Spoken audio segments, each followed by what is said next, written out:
Good morning and welcome to a new blog. সকালটা শুরু করছি চিয়া সিড দিয়ে, তারপরে অর্ডারের প্রেপারেশন করার ব্যাপার রয়েছে, সেটা করে নেব।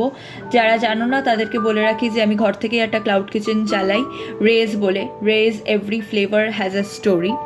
তো সেই পেজে তোমরা তোমাদের যদি কোনো কোয়েশ্চেন্স থাকে, কোনো রকম কোয়েরিজ থাকে, সেই সবগুলো ডিএম করতে পারো।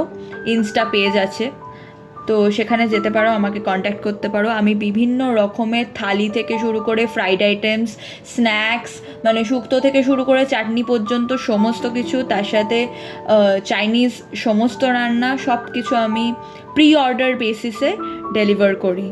তো তারপরে গেছিলাম ডাক্তার দেখাতে, এখন ফেরত চলে এসেছি। তোমরা জানো যে আমার শরীরটা খারাপ ছিল, তো কিছু ফলো আপ করার ব্যাপার ছিল, তাই গেছিলাম। এখন লাঞ্চে রয়েছে ভাত, এদিকে রয়েছে ভেন্ডি ভাজা, ডাল আর চিংড়ি মাছের মালাইকারি। তো তারপরে পড়তে বসেছি, মানে সিলেবাস শেষ হচ্ছে না আর পরীক্ষা ক্রমশ কাছে চলে আসছে, পাগলের মতন অবস্থা। যাই হোক, চলো পড়ে নিই। আর ডিনারে আজকে খুব সিম্পল একটা ডিনার, কোনো কিছু ঝামেলা করিনি।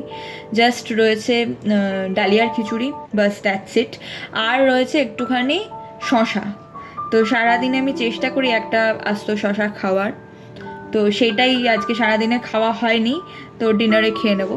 তো চলো, তোমাদের সাথে দেখা হবে নতুন আরেকটা ভ্লগে। টিল দেন টাটা, সবাই খুব ভালো থেকো, সুস্থ থেকো, সাবধানে থেকো। আর do not forget to like, share, subscribe. Thank you.